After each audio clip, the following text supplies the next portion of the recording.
Digital SA Foundation. Siyathemba nizolijabulela lolu hlelo.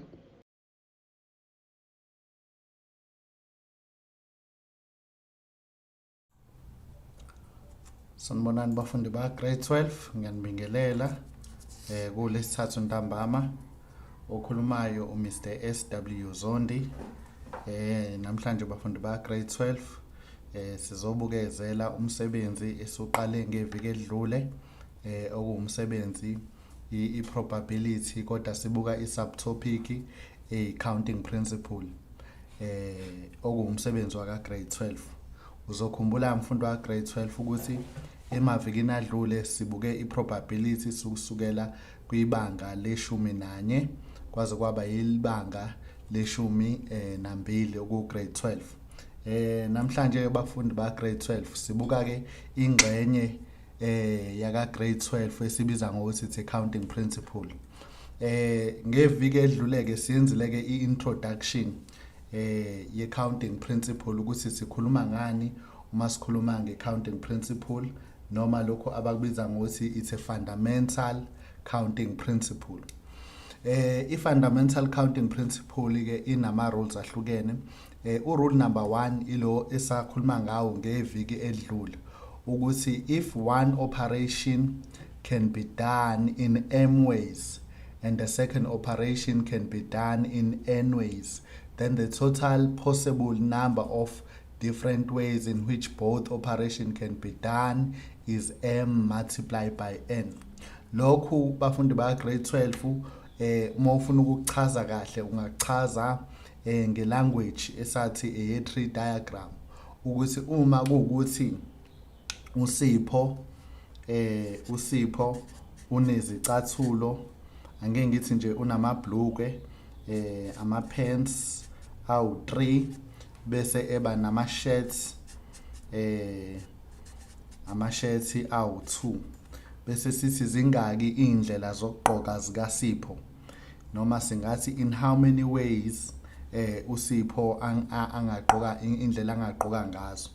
Now sithe ka grade 11 basebenzisa indaba yanena ye-tree diagram. Lama pants ke angeke ngiwachaze, mhlawumbe amabhlukwe kaSipho lingaba brown, libe green, mhlawumbe libe yellow, bese kuthi ama-shirt lingaba red, libe orange, ama-shirt kaSipho lawo. Sithe uma ke si representa le information in a tree diagram,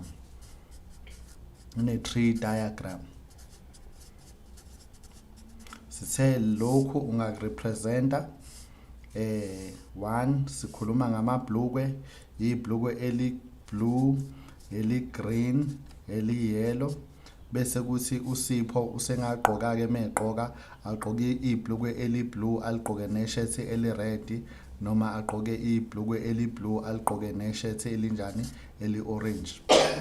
Kanjalo u-red, orange, kanjalo futhi u-red ubanena u-orange. Kusho ukuthi la le branch yokugcina uSipho la ugqoke i-shirt eli-yellow wase wakhetha phakathi kwama-shirt awu-2 eli-red nelinjani neli-orange. Uzokhumbula ukuthi asithe i-probability sibhala kuma-branch, so i-probability yamabhlukwe la ibhlukwe eli-blue u-1/3 nala u-1/3 nala kube u-1/3, bese kuthi ngala u-1/2, 1/2, 1/2, 1/2, 1/2, 1/2. Now ukuze sitholeke indlela zokugqoka zikaSipho ukuthi singaki, uSipho angagqoka ibhlukwe eli-brown neshirt eli-red, uSipho agqoka ibhlukwe eli-blue neshirt eli-orange, agqoke ibhlukwe eli-green aligqoke neshirt eli-red, noma agqoke ibhlukwe eli-green aligqoke neshirt eli-orange, kanti angaligqoka futhi ibhlukwe eli-yellow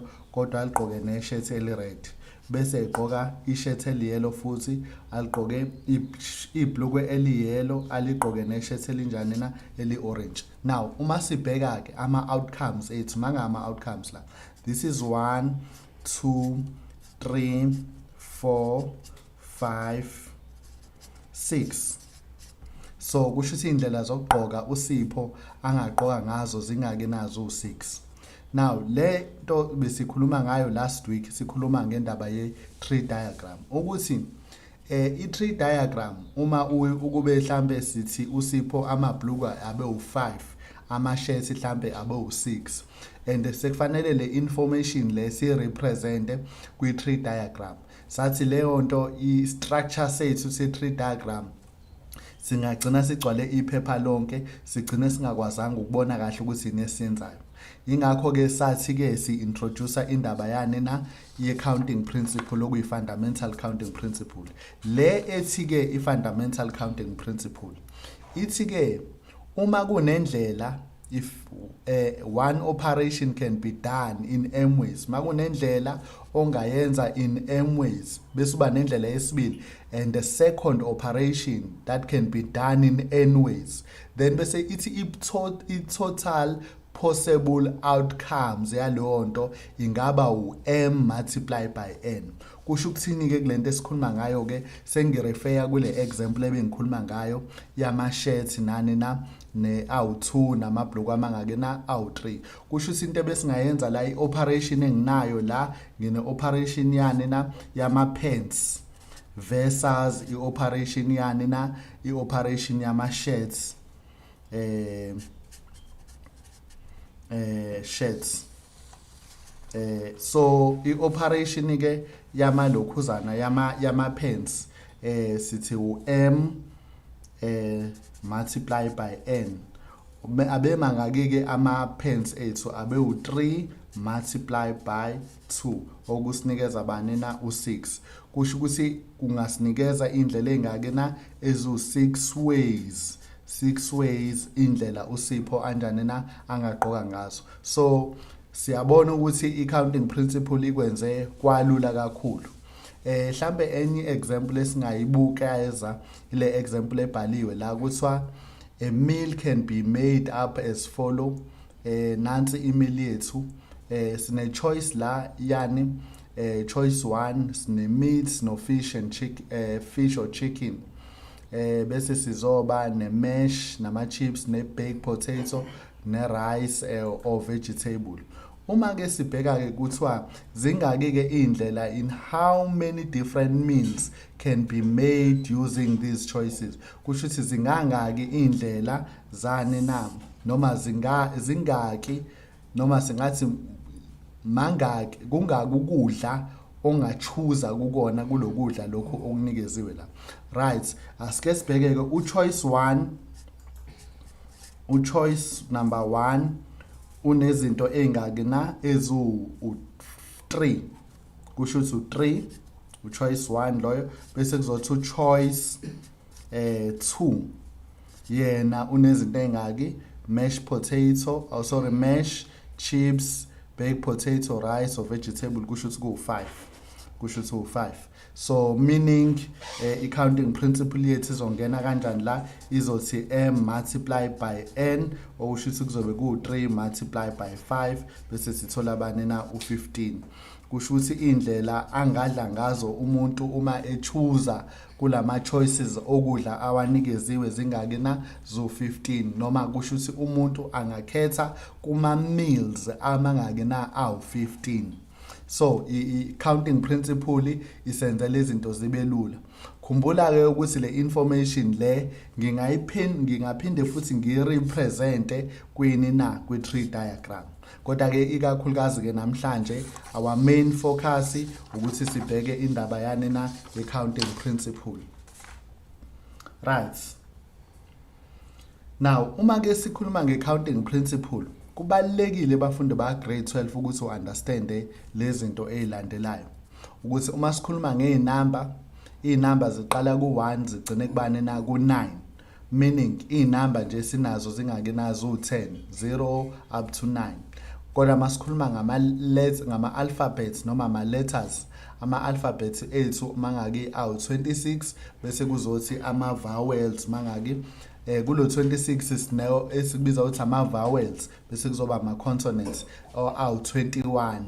So kubalekile ke ukuthi we understand lento le engichazayo ukuthi number zingaki izu10 ama letters awu26, kulama letters awu26 sibe sesiba nama vowels awu5 bese siba nama consonants amangaki na awu21. Right, sibheke ke indaba yokuthi uma sikhuluma nge-counting principle, sine term entsha ekufanele sikhulume ngayo esibiza ngokuthi it's a factorial notation. Factorial notation, yini factorial notation? I-products. Kusho ukuthi uma ngino 6 multiplied by 5 multiplied by 4 multiplied by 3 multiplied by 2 singambhala as u3 factorial.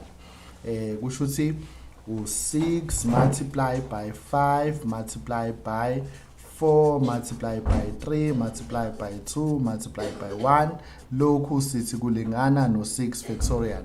Lo 6 factorial bafundi ba grade 12 uyakhona ukuthi umthole kwini na kwi-calculator. Njalo uma umshaya u6 factorial uzothi kwi-calculator yakho uzoshaya inamba uthi number 6 bese uthi shift lapha kwi-calculator yakho uzobona u-factorial lapha ya nangu factorial, then 6 factorial, the answer would be 720.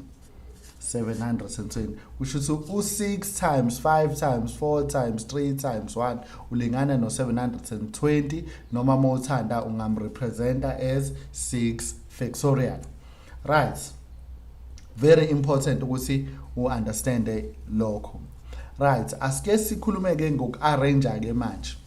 Nansi ke i-example yethu, ithi example yethu lana asike siconsider igama esilibiza ngokuthi uPark Town. Park Town, igama nje lithi Park Town. Consider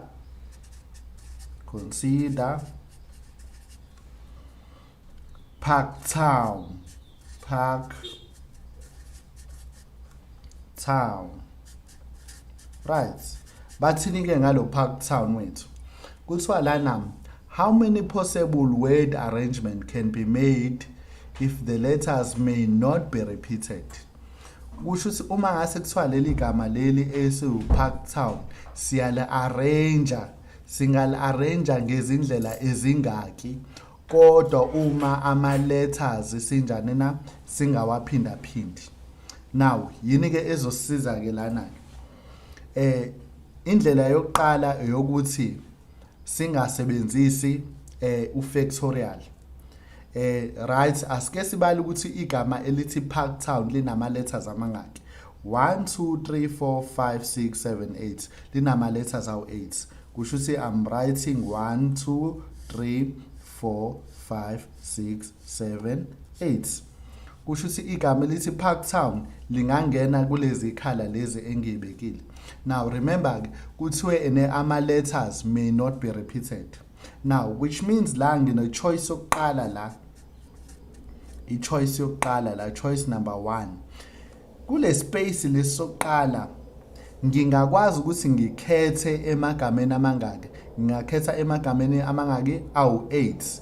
Kusho ukuthi la ku choice kwi-space sokuqala ngiyakwazi ukuthi ngifake amagama awu8 ngoba sengilifakile igama elilodwa la.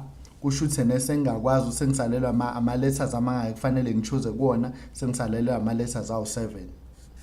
Sengiphinde futhi ngoba sengifakile la sengisalelwa ama letters awu6, kanjalo ngisalelwa ama letters awu5, ngisalelwa ama letters awu4, ngisalelwa ama letters awu3, ngisalelwa ama letters awu2, ngisalelwa letter eyodwa. Now then bese lokhu ngiyakumultiply. Kusho ukuthini ke lokhu? Kusho ukuthi igama elithi Park Town ngingalenza ngezindlela ezingaki? Kusho ukuthi ngingal-arrange ngezindlela ezingaki? Kusho ukuthi u8 multiplied by 7 multiplied by 6 multiplied by 5 multiplied by 4 multiplied by 3 multiplied by 2 multiplied by 1. I-answer engiyitholayo ngithola i-answer ewubani? ewu-40,320. Right, 40,320 ways of arrangement. Ways of arrangement. Kusho ukuthi igama elithi Park Town ngingal-arrange in 40,320. Now uma uzobuka ke lokho engikwenzile njengamanje angisebenzisanga imethod yokusebenzisa abane na u-factorial notation, but uma ngase kuthiwa ngisebenzise u-factorial notation, remember okulula kakhulu ukuthi ngibale ama-letters ami ukuthi mangaki awu-1 2 3 4 5 6 7 8. So if makuthiwa ngisebenzisa u-factorial notation, for factorial notation, into kade ngingayenza nje bekade ngizothi ama-letters mangaki na awu-8 factorial.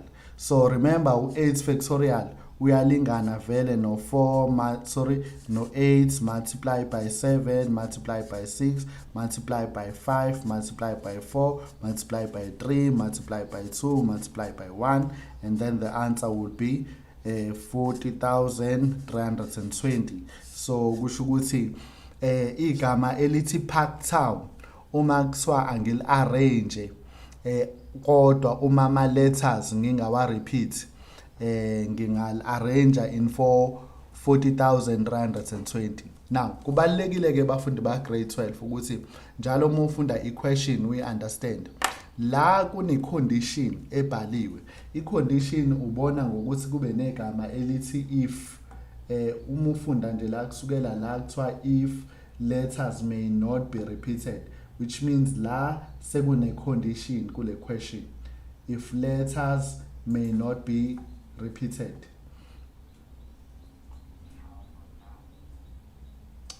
Right, so it's very important ukuthi umfundi wa grade 12 I understand lokho. Right, asike sibheke ke enye example, siqhubeke ne-question. I-question elandelayo ithi how many possible word of arrangement can be made if letters may be repeated. Now letters are repeated now. Letters are repeated. So remember we are talking about the word Parktown. Parktown. Ngaligama esikhuluma ngalo. Remember uParktown nokuthiwa ama-letters amangaki awu-8 1 2 3 4 5 6 7 8. Now uma ke ewu-8 ama-letters kusho ukuthi uma kuthiwa ama-letters can be repeated, kusho ukuthi la ngingakwazi ukuthi ngifake ama-letters amangaki na awu-8 noma ngine-choice yokufaka ama-letters amangaki na awu-8. If sengibuka ilokhuzana yesibili, i-second place, ngingakwazi ukuthi ngiphinde futhi ngifake ama-letters awu-8 ngoba ama-letters may be repeated. Kusho ukuthi ilethe ngifake esengiyisebenzisele ekuqaleni ngisangakwazi ukuthi ngiphinde futhi ngiyisebenzise futhi. Kanjalo nala ngisangakwazi ukuthi ngiyisebenzise, nala ngisakwazi ukuthi ngiyisebenzise. So kusho ukuthi ngingafaka o-888, meaning igama elithi Parktown ngingala-arrange in how many ways if letters are repeated. Kusho ukuthi this is 8 exponent 1 2 3 4 5 6 7 8. So it's 8 exponent 8, and 8 exponent 8 kwi-calculator uzosinikeza bani na?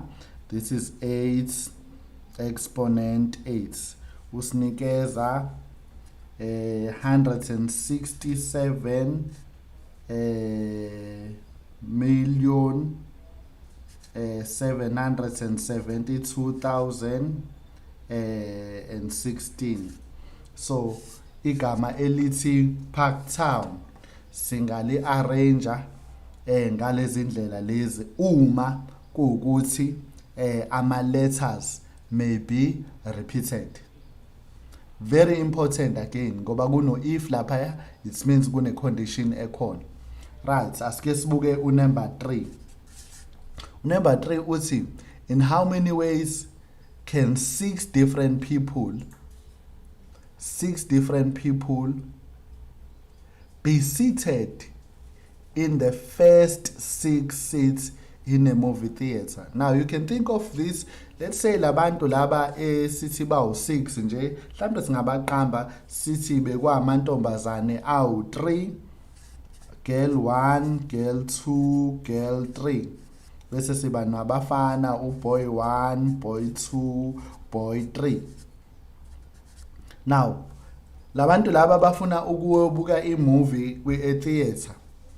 Now singaba arrange in how many ways if makuthiwa bahlala ndawonye. In how many ways we can arrange them. Remember, there is no condition abayishilo. Kusho ukuthi nje bayahlala mabethanda bangahlala kube intombazane kube umfana intombazane kube umfana noma ngafike kuqala amantombazane wodwa ahlale bese kulandela abafana bodwa noma ngaqala abafana bodwa bese kuza amantombazane ngoba ayikho ini na icondition ekhona ebekiwe. So okwethu ekufanele sikwenze ukuze sikwazi ukuthi siwuphendule lo mbuzo ukuthi sibale ukuthi bangaka abantu ekuthiwa sibahlalise. Well, abantu ekuthiwa sibahlalise bangaki na bawu6. So which means we are talking about 6 factorial. So 6 factorial kwi calculator uba na 6 shift factorial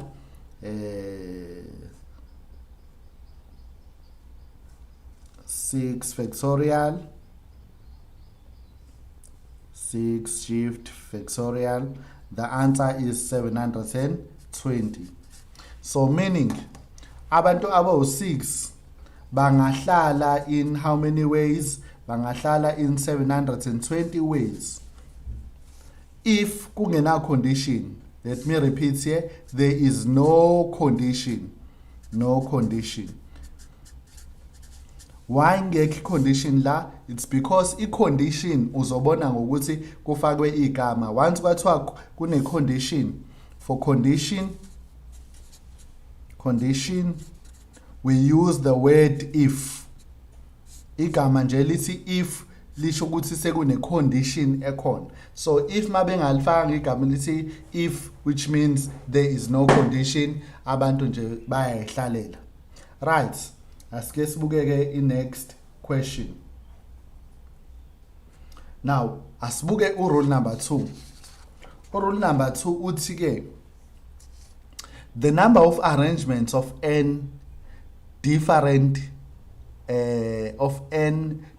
things taken in n ways is n factorial. Now, ngiyazi ukuthi nelento engisayifunda njengamanje ayisho awu-understand kahle. But angeke senze isibonelo so that uzokwazi ukuthi uyi-understand kahle. Kuthiwa lana, in how many ways can 7 vacant places be filled by 10 different people? Now uzobona ke la ukuthi isiyagejana isibalo sethu. Ama spaces are available mangaki awu7, but abantu ebekufunakala bafile in ama spaces baningi kunani na kunama spaces. Now what does it mean bafundi ba grade 12? Ubuza la ukuthi ne bangaki ke kulabantu abawu10 bangaka abantu abangafila up la ama position. Right, asike sibhale phansi. So we have example number 2.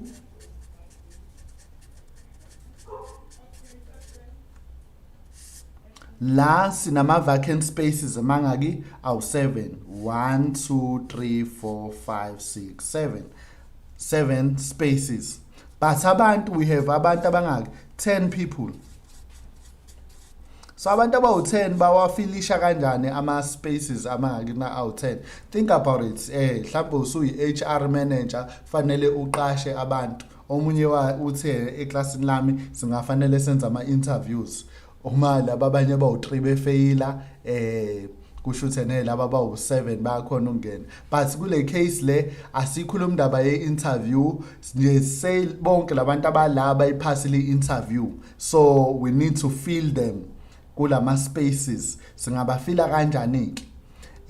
Right, asike sibheke. So sithe sinama spaces amangaki na available awu7 kodwa abantu bangaki na bawu10. Now kusho ukuthini? Kwila choice 1 ngino choice number 2, then choice 3, choice 4, choice 5, choice 6, then choice 7.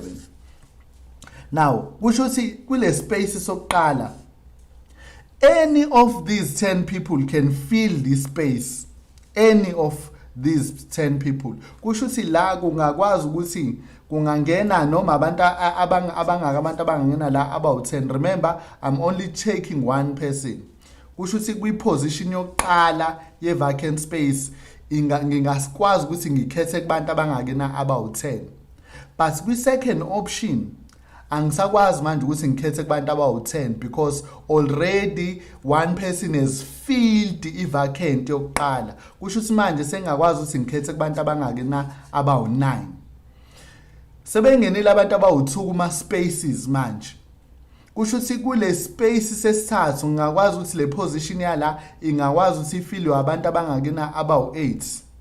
Le isingafillwa abantu abangaki na abawu-7, le ifillwa abantu abangaki na abawu-6, le ifillwa abantu abangaki na abawu-5 bese le ifillwa abantu abangaki na abawu-4. So now what does this mean? It means, remember ukuthi in how many ways I can fill my position. In how many ways can 7 vacant spaces be filled by 10 people? So I need to say 10 multiplied by 9. So it's 10 multiplied by 9 multiplied by 8 multiplied by 7 multiplied by 6 multiplied by 5 multiplied by 4, which is the last one. And then the answer will be 604,800 ways. Kusho ukuthi abantu abawu-10 bangakhona ukuthi bafile ama-vacant spaces awu-7 ngezindlela ezingaki na ezu-604,800 ways. Now very interesting bafundi ba grade 12 ukuthi ngoba abantu abaningi into ebaphambanisayo, they are thinking la kungena abantu abawu-10. This does not mean the position ifillwa abantu abawu-10, but this means that la koqala abantu abanga-occupier ekufanele ngichoose kubona, ngingachoose kubantu abangaki na abawu-10. Bese kuthi la I can choose kubantu abangaki na abawu-9. Why abantu bencipha? It's because already i-first position ibikade isifiliwe umuntu oyedwa. Kanjalo la sengafila abantu abawu-8, abantu abawu-7, 6, 5 and 4. And then sekuzoba ubanike u-604,800. Remember, this is not a factorial notation. I-factorial notation ibikade izo depreciator izifike kubani na ku1. Bekade ngizothi 10 times 9 times 8 times 7 times 6 times 5 times 4 times 3 times 2 times 1. That is factorial. But kule case le angikwazi ukusebenzisa ubani na u-factorial notation. Right. There is another method that is used in schools of determining the number of ways of filling the spaces. This is now when we are talking about permutation and then permutation combination. Right. Kuthiwa lapho we have ama spaces amangaki na awu-10. So it's going to be let me write it down.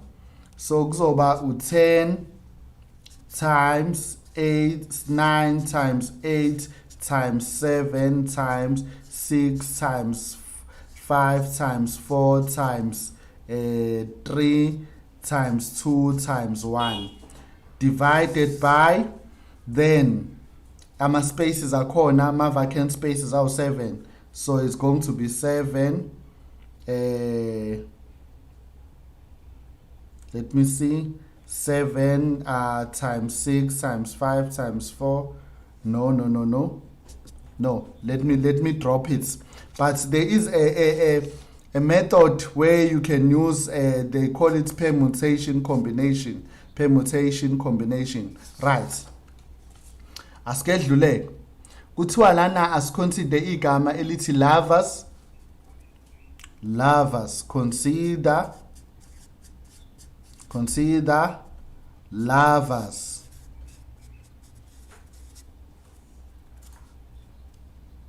Right. Kuthiwa how many 6-letter word arrangements can be made if the letters may be repeated? kusho ukuthi makuthiwa leli gama leli elithi lovers siyali-arrange. Remember, when you are arranging the word grade 12, it does not mean lelo gama sekufanele lakhe isense. It doesn't mean that. It means you are taking letters, you are reshuffling letters, and noma ngayinto engafundeki, it does not mean anything. But ke la kuthiwa ke how many 6-letter word arrangements can be made if letters may be repeated. Ama letters siyakhona ukuthi siwenze njani na repeat. Now remember, they said it's a 6-letter word. So 1, 2, 3, 4, 5, 6. So igama lithi lovers nama letters are 6. 1, 2, 3, 4, 5, 6. Right. Now letters may be repeated. There's a condition. If letters may be repeated, what does it mean? It means la on the first block engibhale la ngingakhona ukuthi ngifake ama letters la amangakena awu6 ngama choices. I have 6 choices here. Then here I have 5 choices. Then la I have 4 choices. Then I have 3 choices. Then 2 choices. Then 1 choices. Now, meaning, okay, angeke ngirephrase question yami. I-question yami ithe question yami, letters may be repeated. So if letters may be repeated, so this is the first block, 1, 2, 3, 4, 5, 6. If letters may be repeated, it means here kungangena nginama choices awu6. Nala futhi ngisenama choices awu6 because the first letter ngiyisebenzisile ngisangeza nayo ngiphinde ngizoyisebenzisa futhi. Nala I have 6, I have 6, I have 6, I have 6. So this means it is 6 exponent 6, and then the answer would be calculator 6 exponent 6. The answer is 46,656 ways. So if igama elithi lovers ngiyali-arrange, it does not mean it must make sense noma kube igama elifundekayo. Uma ngili-arrange kodwa uma ama letters repeated, ngingali-arrange in 46,656 ways. Number B. Uthi number B now. How many 6-letter word arrangement can be made if letters may not be repeated? Now, letters may not be repeated. Kusho ukuthini ke manje? Right, I have ama block amangaki awu6, 1, 2, 3, 4, 5, 6. Right, la it means I have 6 choices here. 6 choices. And then la, because I have already used 1, it means I have 5. La I have 4, I have 3, I have 2, I have 1. So this would be 6 factorial ngoba lento iyehla 5 times 6 times 5 times 4 times 2 times 3 times 2. So this means it's 6 factorial, and 6 factorial is 720 ways. So kusho ukuthi igama elithi lovers makuthiwa ngiyali-arrange kodwa ama letters may not be repeated. Kusho ukuthi on the first block nginama options awu6 to put a letter, but on the second blocking sengizoba nawo 5 kanjalo kanjalo kanjalo kanjalo. Right.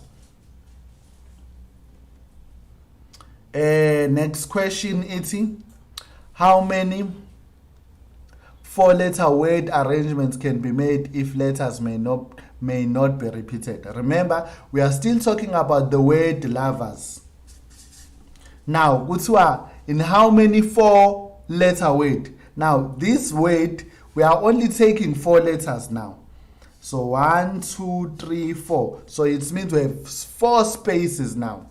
But kuthiwa ama letters may not be repeated. Very important, grade 12. Now remember, how many choices do I have on this first block? I have 6 options here. I have 6 options here. Because letters may not be repeated, La nginama options awu 5 asengakhetha kuona noma nginama choices awu 5. La ngingaba nama choices amangaki awu 4. La bese ngiba nama choices amangaki na awu 3. So this means this is 5 times, sorry, it's 6 multiplied by 5, 6 multiplied by 5, multiplied by 4, multiplied by 3. So the answer is 360. So 360 ways. There are 360 ways. 360 ways if a 4-letter word arrangement can be made and letters may not be repeated, and I have to choose letters from the word lovers. Ngikhetha kuleli gama elithina na lovers. Kodwa okubaleke kakhulu bafundi ba grade 12 ukuthi oqala uze ukuthi bekukhulunywe ngani. Kuthiwe it's a 4-letter word now. This is a 4-letter word. Kule 4-letter word yami ngichoose kuphi na, ngikhetha emagameni amangaki amaletheni amangaki kuma letters amangaki awu 6 egama elithini na elithi lovers. So it's very important. Right. Nayi enye futhi i-example which is different from other examples ekade swenza. Asike sibukeke kuthiwani lana. Kuthiwa lana, in how many ways can 3 boys and 2 girls sit in a row? Right. So which means here kule case la sino boy 1, sino boy 2, sibe no boy 3, bese soba no girl 1, sibe no girl 2. And these people are 5. And we want them to sit in a row. Bahlale nje in a row. Kusho ukuthi mhlambe they are in a cinema, bafuna ukubukela i-movie, there are 5 of them, and kufanele sibahlalise phansi. Now, how can they be seated? Remember this grade 12, there is no if there. There is no if, which means here there's no condition. Ayikho condition esibekelwe yona la. So what we can do here, number 1, ukuthi nje sivele sibala ukuthi bangaka abantu esiba arrangeayo. Bawu 5 abantu esiba arrangeayo. So the answer would be 5 factorial. So 5 factorial, she 5 factorial, the answer is 120. Meaning we can, labantu laba 3 boys and 2 girls can be seated in 120 ways. That's one way of doing it. Enye indlela ongenza ngayo, we have ama seats amangaki na awu 5. 1, 2, 3, 4, 5. We have ama seats awu 5. So kula ma seats awu 5, in how many ways they can be seated? Here on the first space nginama options noma kunama choices ukuthi ngahlala abantu abawu 5 la because usehlalile ekuyilokhu kwispace soqala senginama choices awu 4, la senginama choices awu 3, la senginama choices awu 2, senginama choices awu 1. So the answer is 5 times 4 times 3 times 2 times 1. The answer again would be 120 ways. So enye indlela ongenza ngayo le without using the word factorial, noma without using a calculator and punch factorial. Number 2. So in how many ways can they sit in a row if boys and girls must sit together? Now, abafana bahlala ndawonye namantombazana ahlala ndawonye. Think about it. Mfundo wama grade 12. So we have boys and girls behleli ndawonye. This is boy 1, boy 2, boy 3. Bahleli ndawonye bese kuzoba girl 1 bese kuzoba girl 2 bahleli ndawonye. Indlela yokuqala le.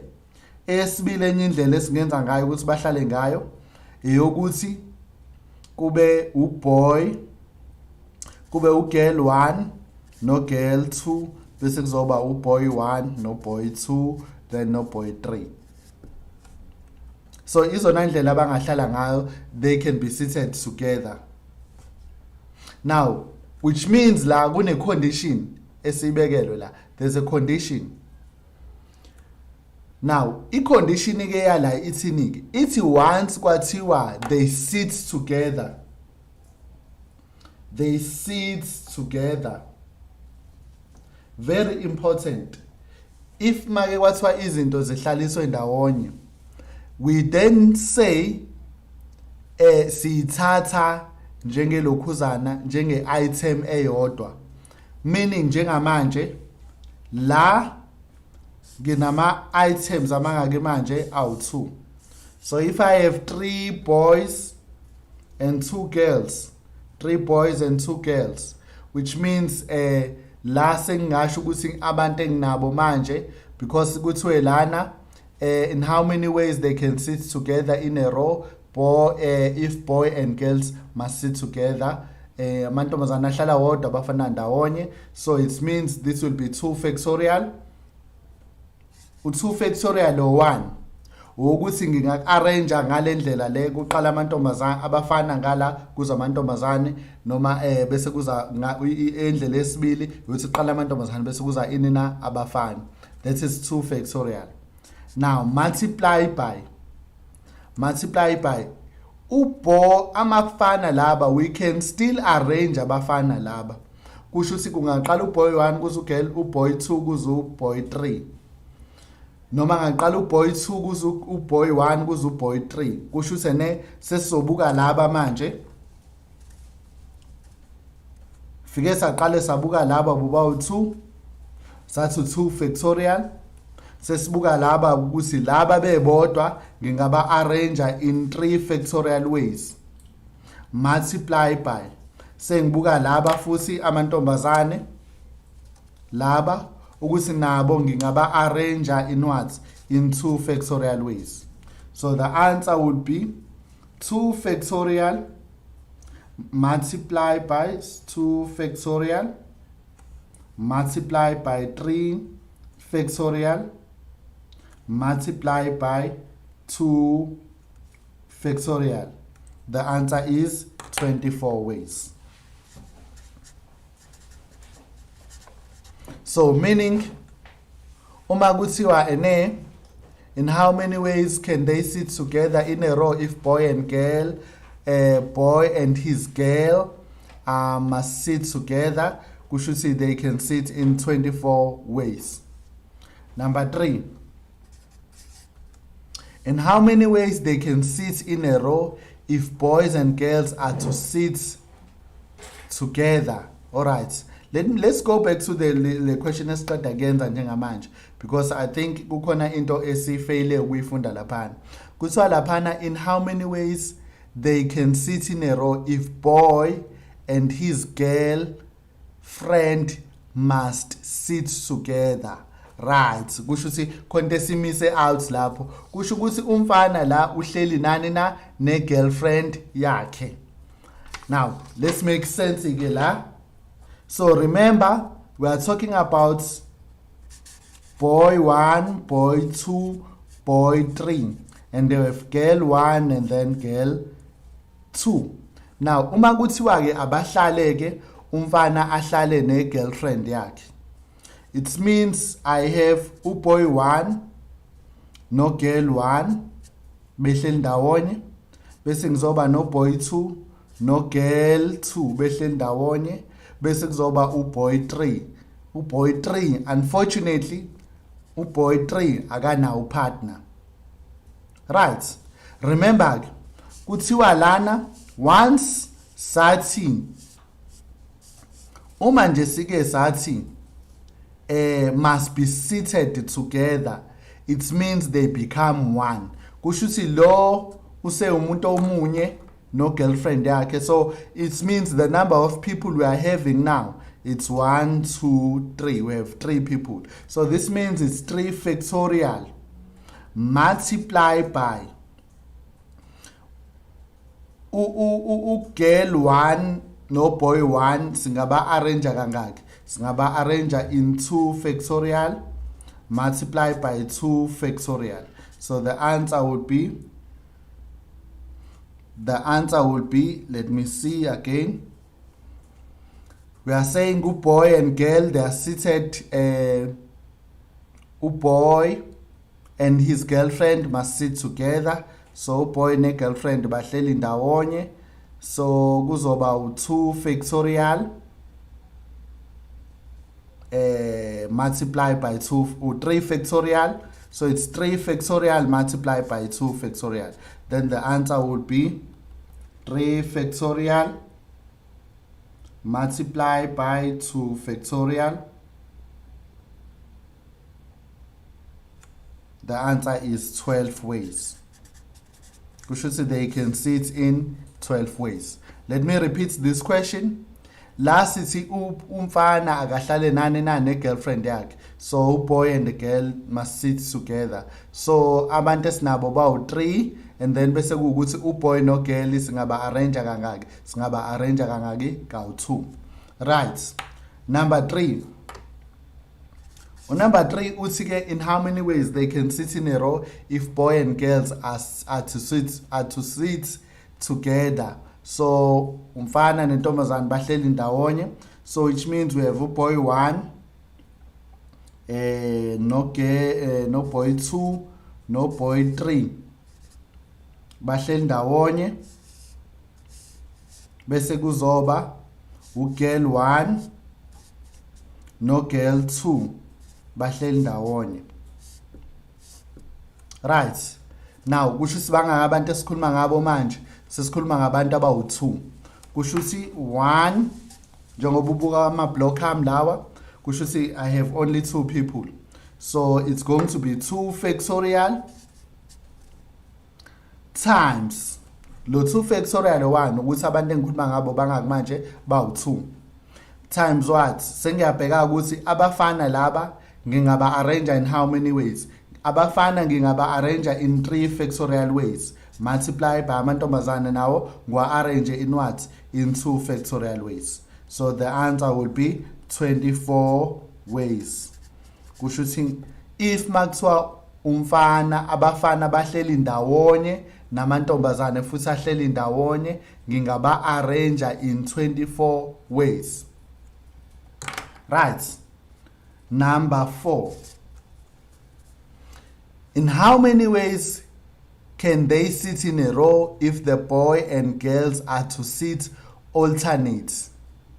Now, when they say alternate, very important to understand that it's same alternate. Alternate lo wethu usho ukuthini? Usho ukuthi kuhlala umfana intombazane, umfana intombazane. That is alternate. Kusho ukuthi how many spaces do we have? 1, 2, 3, 4, 5. Because we are talking about abantu abangakla about 5. Now, remember kakusho ukuthi intombazane mfana. Umfana oqalayo kuzintombazane. If a boy and a girl are to if boys and girls are to sit alternate. Kusho ukuthini? Kusho ukuthi la kungangena umfana la. Bese kuzabani la?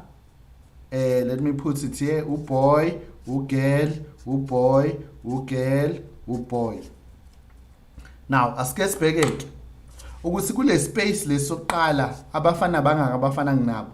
Nginabafana abangake abawu 3. Kusho ukuthi la nginama choices othi kungangena, this can be filled by 3 boys. And then here this space can be filled by 2 girls. But since umfana oyedwa sengimsebenzisile on the first one, which means this space can be filled by what? By 2 boys. And then this space can be filled amantombazane abo 2 already senginayo la sengangena umfana onjani na intombazane eyodwa bese kuthi la sengangena futhi umfana onjani na oyedwa. Let me repeat into engiyishoyo.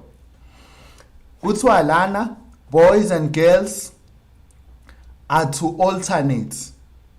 Uma bekuthiwa ba alternate akusho ukuthi kuqala umfana kuzintombazane kuzumfana kuzintombazane kanjalo kanjalo. So this is why ngibhale la ngathi boy girl boy girl boy. Now kwi first space sami nginama options awu 3 ukuthi kungahlala abafana khona. Kusho ukuthi this is why ngifake u3 la ukuthi nginama choices noma I can choose from 3 boys on the first one. La kumantombazane because sekufanele kuhlala intombazane manje nginama choices amanga ukuthi ahlale nama choices awu2 ukuthi kuhlala amantombazane. On the third one sekuhlala umfana manje. Umfana oqala ubekade sehlalile on the first space. Kusho ukuthi manje I have to choose from how many boys now? From 2 boys. La on this space vele amantombazane ebo2. The first one was already occupied. Kusho ukuthi ngisalele intombazane enjani manje eyodwa ukuthi ifile le position. Then kubafana sengisalele into umfana onjani manje oyedwa ukuthi angafila le position. So the answer would be 3 multiplied by 2 it's 6 times 2 it is 12 times 1 times 1 which will be 12 ways. Kusho ukuthi if they were to sit in alternate it means ngingabahlalisa in 12 different ways. So it's very interesting bafundi baka grade 12. Askedluleke sikwe ku question elandelayo.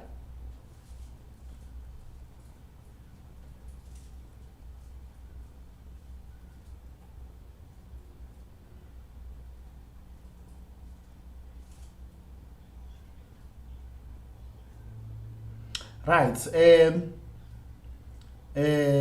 right. Here we are talking about letters and arrangements. Consider the word needed. Consider word needed.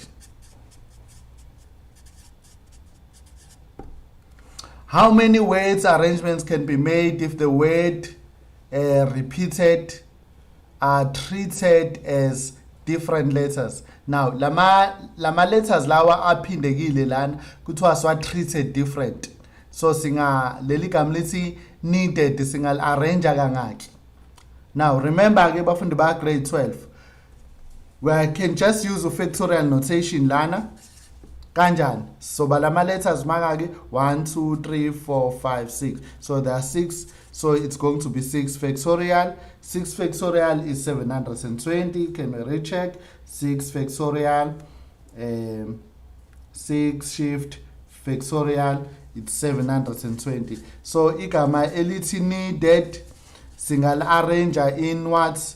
In 720 ways. If ama letters are treated different letters.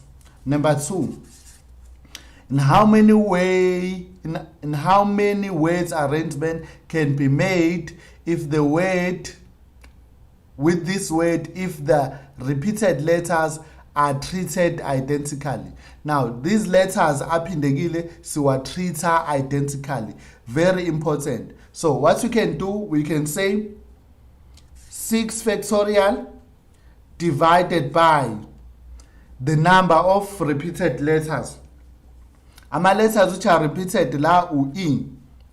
Uphindeke kangaki? Uphindeke ka-3. So it's going to be 3 factorial multiplied by u-d. Uphindeke ka-2 multiplied by 2 factorial. So the answer would be 6 factorial. Kusho ukuthi into ozoqala uyenze mfundo wa grade 12 ukuthi uqale ubala ama letters akho uthi mangaki. Ngoba lo 6 factorial umele uthi ama letters awu 6. Bese kuthi uthi divided by. Udivide ngenumber yama letters which are repeated. Ama letters which are repeated u-e uvele ka-3 bese kuzoba u-d wavela ka-2. So ingakho ku-3 factorial divided by 2 factorial. So 3 factorial multiplied by 2 factorial.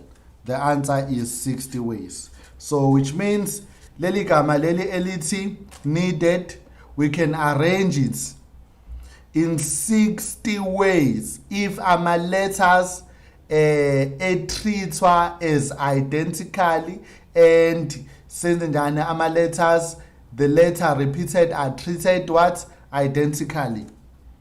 Number 3, how many words arrangement can be made with this word if the word starts and ends with the same letter? Now, kushuthi la igama liqalile lagcina ngeletter yokuqala sike swenze 1 2 3 4 5 6. Indlela yokuqala la angeke ngithi ngiqala ngo-E. U-E no-E uqalile lapha. Kusho ukuthi yena, how many letters must I arrange now? 1. Kusho ukuthi la already there is 1 E here. Ama letters engiwa-arrange la 1, 2, 3, 4, 4. So it's 4 factorial multiplied by 4 factorial. So la it's 1 factorial multiplied by 4 factorial multiplied by 1 factorial again here. Divided by, because ngama letters la aphindekile, kusho ukuthi leli gama lethu manje selisalelwe ama letters awu4. Awu 1, 2, 3, 4 ngoba E sebe already in the position. Ama letters aphindekile asele awu2, lo OD abawu2, so we can divide this by 2. So the answer is 4 factorial.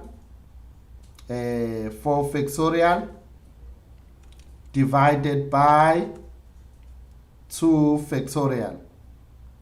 Then the answer is 12. So which means it's 12 ways.